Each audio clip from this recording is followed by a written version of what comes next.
Welcome back to the channel. This is the Action Figure Grader, and we're going to cover some mint on card vintage Star Wars items. And it's really interesting. I've looked high and low back when I was really into bootlegs. I looked everywhere for one of these Argentinian Darth Vaders. Lo and behold, one sold in Europe and another one sold from Gold Star Tech in the last week or two. So I just find it interesting that you can look forever when you're actually looking, and when you're not looking, one of them pops up. That's a very rare item, so we'll cover that one along with a bunch of other really nice mocks that have sold here recently. I just want to say thanks to my Patreon supporters. You guys allow this channel to be what it is today. I was watching the Patriots versus the Chargers today. The game is awful. Like dog barf awful. So I figured I'd put together a video. So we got some recent mocks for you. And we're going to start off with a 12-back A Luke Skywalker AFA 80. And I had a feeling, I was like, where have I seen this before? And it was at auction, and I was like, I know I've seen this before recently. And sure enough, I did find it on Hakes. So I got how it just sold. This sold on December 26th. For $37.50. It was an AFA 80, 80, 80, 85, punched example, no price sticker. And I found it on Hakes, and it had sold back in July of 2022. I just vaguely remembered it. So this is the original. And the reason I kind of remember it was like, I kind of remember that footer kind of being like that. It was kind of like in a V shape. And I was like, well, that can happen to any of them, right? I've seen a number of them like that.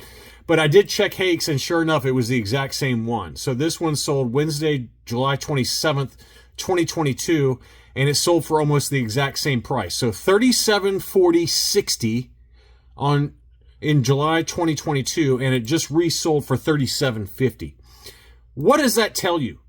What does that tell you? June of 2022 was kind of the peak, in my opinion, for vintage Star Wars prices. Obviously, there's exceptions. Okay, we've seen plenty at Heritage, Golden, Hakes, where prices are ridiculous, but those are the rare of the rare. Okay, for something more common, even a 12-back A Luke Farm Boy that's punched AFA 80, that's not particularly hard to find, right? And this was peak prices. It was right after the peak. June of 2022 was the absolute peak in terms of inflation, and I would argue the peak of prices for fairly common items. And as you can see, it's basically flat since then on that one. Now, a lot of people could have seen what he originally paid for it and decided, okay, well, I'm willing to pay the same price. But I would wager that most people are not checking Hakes. Maybe they are just to get an idea of value. But anyway, I just thought it was interesting that, basically 2.5 years ago, it sold for almost the exact same price. Now, on eBay, you do have to pay sales tax. And for some people at Hakes, you have to pay sales tax as well. I don't, but some people do. But anyway, I just thought that was an interesting comparison. And we got one more like that in a little while here. Here was another one. This is a 12-back C, obviously a little bit rougher condition. Blister was starting to yellow, lots of dings to it. That one did sell in a buy it now situation for $1,400. So, again, not perfect, right? This is like a 70-ish, 70 plus, somewhere in that ballpark.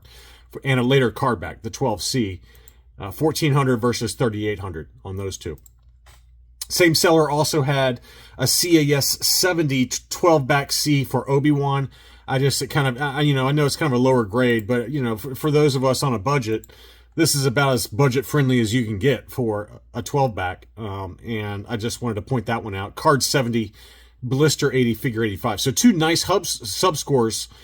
Two of the three sub-scores were very nice. It's just the card score was kind of rough, mainly because of that litho tear in the upper right from where they tried to remove the price sticker unsuccessfully. What a shame. So $9.50 on that one. 12-back C, Obi-Wan, CAS 70.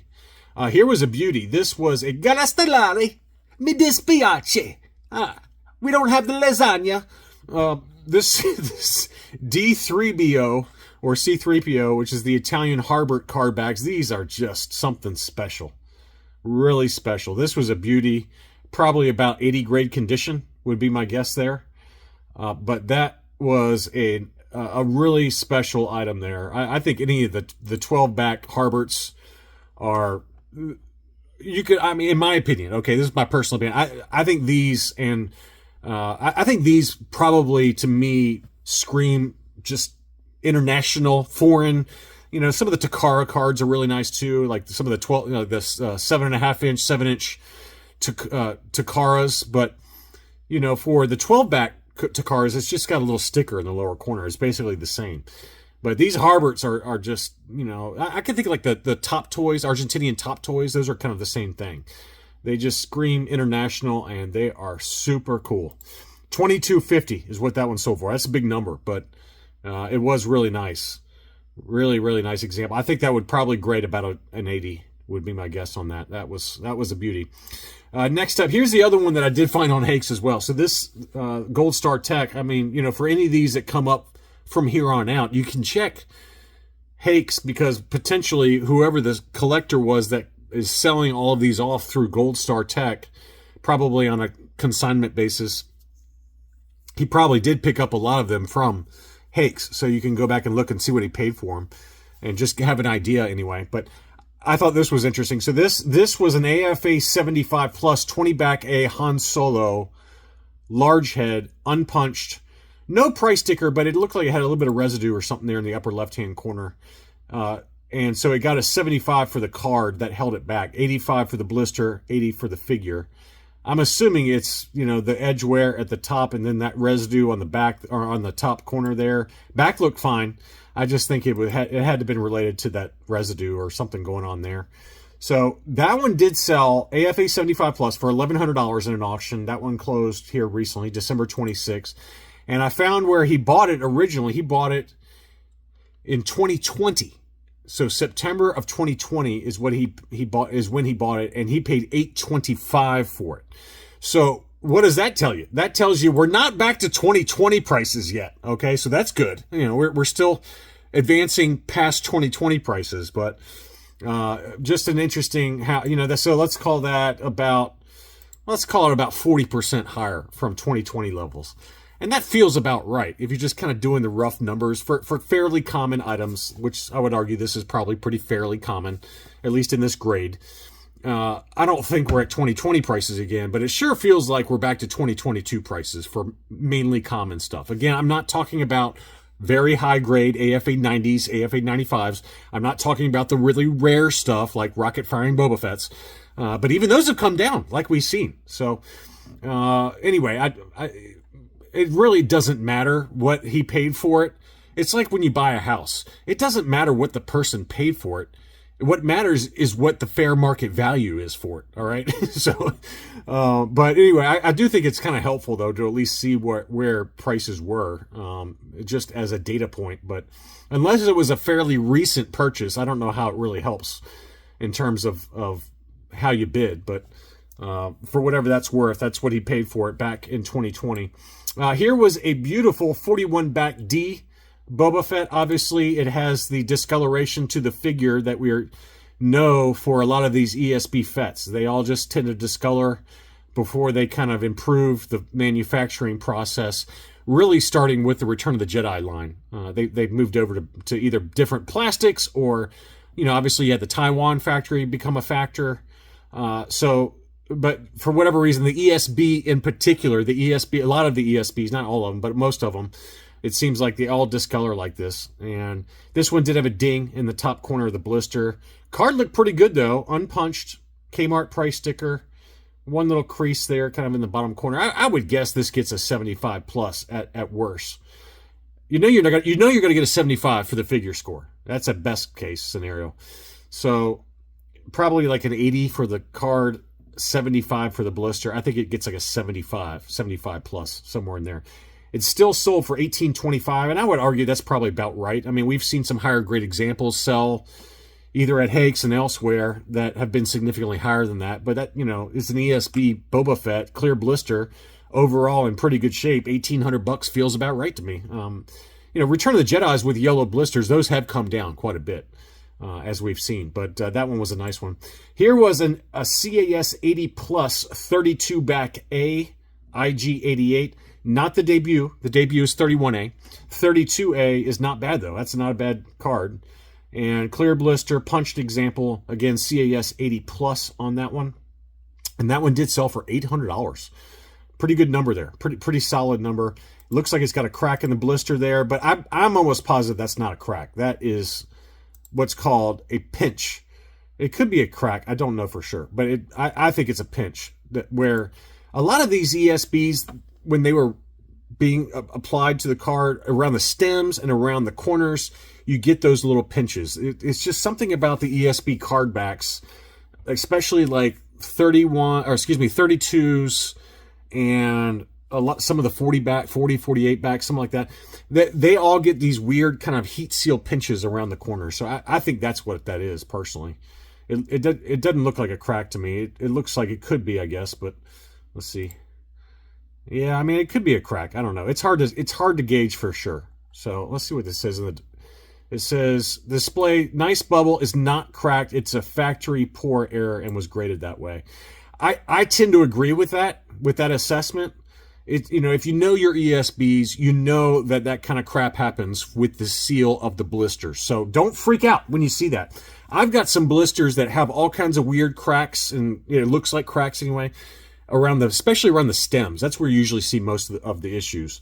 And the grading companies know that. They know that the factories were really poor in terms of how they applied the blister to a lot of these ESB card backs, and they factor that in with their grading, and they'll be a little more lenient on them. So for whatever that's worth, and I know most of you don't care about that stuff, but if you got an ESB, especially like 30s to 48s, that's 30. Really, it wasn't even mainly 32s. I don't see a lot of 32s like this, but I have seen them. It's really the 40s where you start to see the issues. 41As, 41Ds and Es, and 45 backs occasionally. The 48s are really bad. I see a lot of 48 backs, like the Revenge of the Jedis, that have those weird pinches around the blister. So don't freak out if you see that on one of yours. Next up, die-cast Snow Speeder. Not perfect, but pretty nice example. Probably about a 75 grade. That sold for $375. I love the card art on the die-cast, ESB die-cast. They just look great. I was shocked by this one. So this was a clear blister R5D4 Return of the Jedi card bag. This was a 65B, and it had a huge litho tear in the upper corner there. And it's still sold, and of course, eBay's doing this weird thing where it doesn't show the price. Sometimes it shows up when you refresh it. $232.50. I thought that was a big number, considering the damage to the card, but you just hardly ever see clear blisters, and he was, he marked it clear bubble. Never mind the gigantic tear on the front of the card, but it still did sell for $232.50. If I ever find me a true clear blister Return of the Jedi that's in near mint condition, I'm going to have to pay just a ridiculous number. I mean, they're just so expensive, so expensive. So, very cool item there. Next up was a clear blister Weequay. This one sold for $250, and it wasn't even mint. I mean, you can see all the litho damage in the upper right-hand corner. Lots of damage to it. I mean, this, huge amount of damage on the card, top and the bottom. But because it was a clear blister, it still sold for $250. So I think that'll be a continuing theme that we see in 2025 for the Jeff Jacobs collection on Hakes. He's got a lot of clear blister Return of the Jedis and stuff that should not usually be clear blister. I bet we see some absolutely gigantic prices, really big prices on those. So we'll see. We'll see how that goes. Next up was a Canadian 8D8. I thought this was a cool item. So Kenner Canada, Return of the Jedi, 65B, 8D8, yellowed 80. It wasn't too badly yellowed, though. It looks like the yellowing is really mainly the inner tray. The outer blister looked pretty clear. And it sold for a big number. I mean, it was unpunched, no price sticker, pretty mint. That's about as case fresh as you're going to find. And $350 is what it sold for. That's a pretty big number there. But looks awfully nice with that foreign language, that French language there. I like the way that looks a lot. Next up was a signed Darth Vader. Dave Prowse signed, 77 back A. That's a pretty cool item there. I'm assuming this is, because it's a yellow blister, I'm assuming that it's not a made in Mexico. And it's hard to see when I turn my head sideways here for you. Yeah, I mean, that back looks way too glossy. The made in Mexico Lily Letty 77 back is very matte finish. So without even seeing the made in Hong Kong, I can already tell you that this is not the Lily Letty, and I very rarely see a made in Mexico that has yellowed. So highly likely that is a Hong Kong made Darth Vader 77 bag, but signed by David Prowse, and it did sell over in the UK for 395 pounds, which is about $500. So big number on that one as well. I'm not a huge fan of getting vintage stuff signed unless they're beater cards. I just think that for vintage, you don't get them signed. That's how I feel. But some people disagree with me. To each their own. It's your own collection. But it does look nice, though. I'm not trying to say it doesn't look nice. Next up was a Luke Skywalker, same seller. That sold for the same price, $495. This was a 79 back, unpunched, no price sticker. Very clean example, though. That would grade pretty well. That's probably about an 80 grade, would be my guess there. 80 plus. 79 back. And that might be a pale-faced Taiwan. Let's see if we can see it on the back here. Yeah, made in Taiwan. And you can kind of tell he's got that real pale face that a lot of the Taiwan variants for Luke Jedi have. So I figured that was a Taiwan variant. So 500 US bucks on that. Here was an AFA 80 Princess Leia Bouche disguise. KB Toys price sticker, 79 cents. Unpunched AFA 80 yellow blister. Obviously, $600. That seems like a lot to me. That seems like a lot. I think you can do better than that. I think in an auction, this doesn't hit $450. That's my guess. But Bouche has a weird kind of cult following that maybe it still hits that number. I don't know. But $600 seems a little high to me. But that was nice. Here was that Patrol Dewback that I had in a What to Buy video a couple weeks back. AFA 80 Mint and Seal Box Collector Series version. So this is the later issue that came out in about 1983. And that one sold for $660. That's about where I expected it to go, somewhere in that ballpark. Very nice example, though. AFA 80 Mint and Seal Box. Next up was a Luke Gunner card. This one had a really rough blister, but it was still factory sealed. 77 back alternate image with the SKU sticker. This is what I call a running change sticker. That's what Chris Whitlock calls it. So he was telling me about these because I have I think it's a AT-AT driver that has this sticker. But anytime you see those little black stickers on there, that just means that Kenner was switching over to new SKU numbers. And so if they already had the cards printed, but their inventory system moved over to new SKUs, then they had to put a sticker over it so they didn't get people confused. So that's why you see those stickers on some 77 backs or even 79 backs. You see that. That one did sell for $1,000 though, despite the condition of that blister. So pretty interesting sale there. But I do love that card image. That's a keeper. That's a really nice image there. A few Power of the Force. We had an Imperial Dignitary, probably about 75 grade condition. That sold for $369 US. Maybe it gets a low 80, but it had a lot of wear around the hang tab. So I'm guessing about a 75 plus, somewhere in that ballpark. But that sold down in Australia for 594 Australian dollars, which is 370 US dollars. Here is a little bit of a beater Luke in a battle poncho. That sold for 350, which, I don't know what's going on behind the blister there. It looks like it's almost torn. The back of the card looks fine, but it's got a weird tear on the inside of the blister there. Right there. You can kind of see to the left of the figure there. So I don't know if that's just from the figure rubbing or what, but a little bit of weird action going on inside the blister. And down here at the bottom as well. So this was not, it could have been a reseal. It's very possible this is a reseal. Now that I look at it, it looks very reseal-ish. So be careful out there. I mean, this seller's like Pickens Picker. Who knows if this seller even knew, but that looks like a reseal to me. $350 though for a reseal, that's too much. More like $200, $250 max. Here was a R2-D2 pop-up lightsaber. Seal looks clean on that one. Probably about a 75 though. The card's got some edge wear to it. Maybe it gets an 80. It's tight. Yeah, I'd say a 75. You can see a little bit of damage around the hang tab there. But, for a 75-ish R2-D2 pop-up lightsaber, it's pretty mint. I mean, you can see that it's hard to see because of the blister and how yellow it is, but to me, it looks really nice inside that blister. Not really much yellowing, if any, on the sticker that I can tell, but again, it's yellowed, so it's hard to know for sure. But that one did sell for $1,000, which, that's probably about right. That feels like a fair price to me for an R2-D2 pop-up Power of the Force. Here was a beauty, and I think one of my Patreon supporters did pick this up. I hope you used an affiliate link, but I'm not going to get mad at you if you didn't.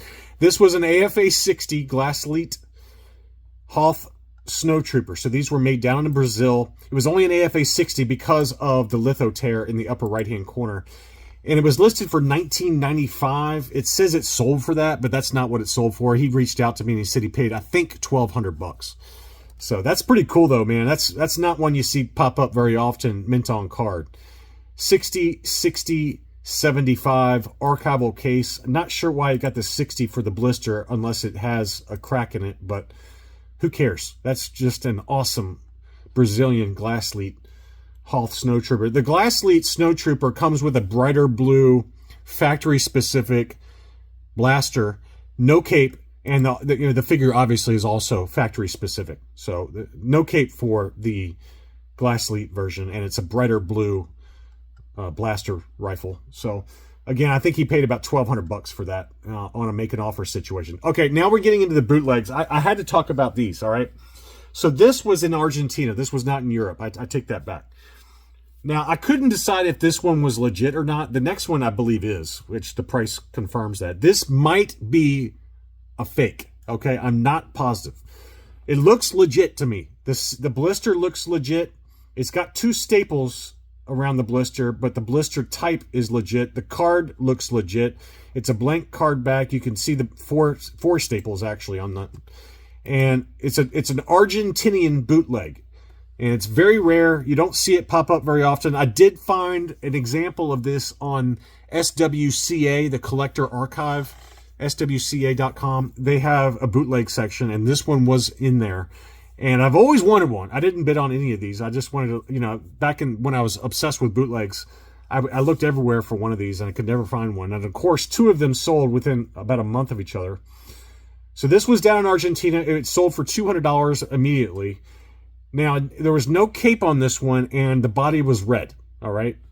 Here's the one that Gold Star Tech had, and I think this one is legit. This one for sure is legit. This one matched what was in the SWCA archive.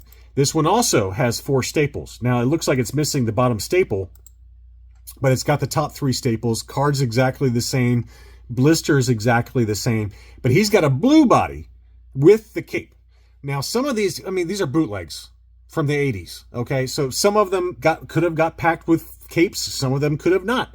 Some of them could have had red bodies. Some of them could have had blue bodies. I think for sure this one is legit, and I lean towards saying this one is legit because it looks exactly the same. I don't see any differences between the figures other than the color of the body. It looks every bit exactly the same to me. So is it possible that this is a bootleg of a bootleg? Yes. Do I think that's the case? No. I really do think this is a legit example. They both have holes on the card that you can see right there. That's between the R and the E, and this one has the hole between the R and the E. So either this is a really, really good fake or this is legit. And it was in Argentina. It was $200 for $29 shipping. This one sold in an auction, and it sold for $1,083. So somebody, if you bought this one, I tend to think you got a steal of a deal, okay? $200 seems like a ridiculously good deal. It would be worth taking the chance on it if it was not legit. It's worth rolling the dice to get it for $200, given that this one from Gold Star Tech sold for $1,083 on 69 bids. So, wow, it's just amazing how that works. It never fails. I looked for one of these for probably solidly for about a year and never showed up. And of course, 2 of them sell within, a month of each other. And then here was the last, I think. Yeah, this is the last one. This is another one from Gold Star Tech. This is an absolutely legit Hungarian bootleg Princess Leia with a green pistol. There's several different pistol colors. I think there's a red one. Don't quote me on that. But this is a Hungarian bootleg mint on card. These also were stapled. The blisters were stapled. This one did have a crack, which did happen a lot. These blisters are super fragile. And that one sold for $1,134, which I would still argue is a great deal. But he has had some incredible Hungarian and other bootlegs here lately. I mean, whoever owned this original collection that Gold Star Tech is selling off, I mean, good God. I mean, they've had everything, absolutely everything, from tri-logos to baggies to loose graded to loose complete to boot. I mean, just everything. It's crazy. I mean, it never ends. So keep an eye out, because I've got to believe they're getting close to the end. I mean, how long has Gold Star Tech been active with multiple auctions, multiple days a week? It's been a lot. So make sure to keep an eye out for the rest of the inventory. He's got a few Boba Fetts and things like that, right? Mint on card Boba Fetts that are at auction right now. He's got a tri-logo yak face that I'm sure will end before this video airs, but AFA 75 for that. So it never ends, man. He's got constant stuff. So anyway, I hope you enjoyed this video. Thank you, as always, for watching. Please be sure to leave me a like if you enjoyed the video, and I'll be back soon.